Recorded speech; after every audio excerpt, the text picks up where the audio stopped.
ചൊവ്വയിലേക്കുള്ള ഇന്ത്യയുടെ പ്രഥമ പര്യവേഷണം നാളെ ആരംഭിക്കും. പര്യവേഷണത്തിനുള്ള തയ്യാറെടുപ്പുകൾ ശ്രീഹരിക്കോട്ടയിലെ സതീഷ് ധവാൻ സ്പേസ് സെന്ററിൽ പൂർത്തിയായി. വിക്ഷേപണത്തിനുള്ള കൗണ്ട് ഡൗൺ ഇന്നലെ രാവിലെ ആരംഭിച്ചിരുന്നു. ചൊവ്വയിലെ മീഥേൻ സാന്നിധ്യം തേടിയുള്ള ISROയുടെ അഭിമാന പദ്ധതിയെ ശാസ്ത്രലോകം അതീവ ശ്രദ്ധയോടെയാണ് വീക്ഷിക്കുന്നത്. ചന്ദ്രയാൻ തീർത്ത പെരുമ മംഗളയാൻ വഴി പുതിയ തലത്തിലെത്തിക്കാനാണ് ISROയുടെ മികവുറ്റ ശാസ്ത്രജ്ഞരുടെ അശ്രാന്ത പരിശ്രമം.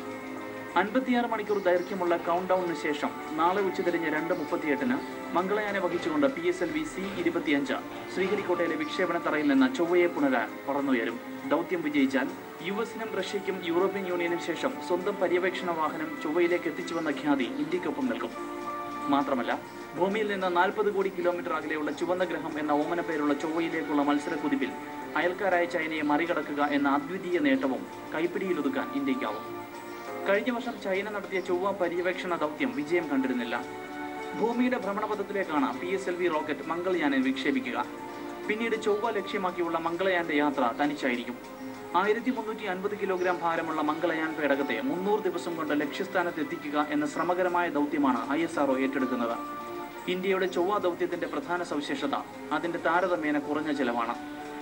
18 മാസം കൊണ്ട് നിർമ്മാണം പൂർത്തീകരിച്ച സ്വപ്ന പദ്ധതിയുടെ ആകെ ചെലവ് $69 ദശലക്ഷം.